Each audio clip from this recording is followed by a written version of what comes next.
So a lot of people wonder if they're in a workplace that isn't particularly mindful of corporate social responsibility or environmental sensitivity and sustainability, what can they do? And you start off by being a force of one. Because what you find today is right under the surface of most of us is a desire to act responsibly, a desire to act nobly.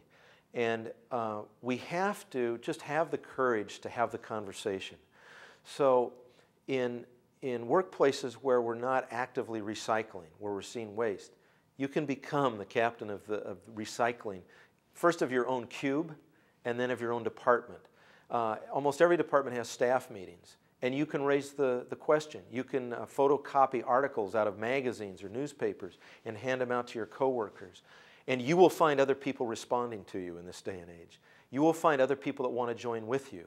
Then there are many websites and blogs that you can join about people in their workplace finding ways to impact first their company, then their community, and maybe even the world. So one of the ways that I always ask people to think is to think like an entrepreneur. What could I do right now to change the world right where I stand? So my daughter recently got a job at Starbucks. And the very first day she went to Starbucks, she was helping to close, and they were taking all the food out of the food case, not just pastries, but sandwiches and water and juice, and they were throwing it in the trash. And she was appalled, as anybody would be.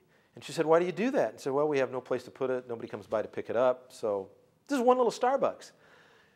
So she said, "Well, could I take it home? There's a community center 3 blocks from my house, and I could just drop it off in the morning if I could just take it home." And the manager said, "Yeah, that'd be fine."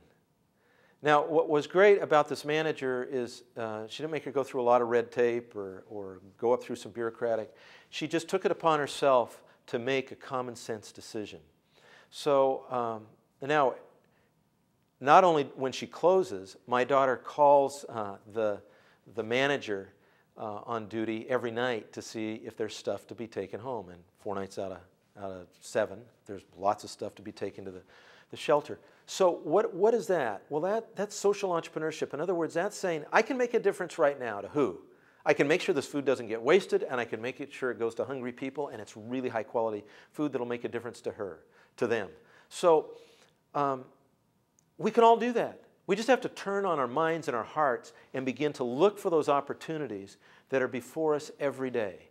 Now that goes back to thinking that when we all start to do that, when just a critical mass of us start to do that, the world changes.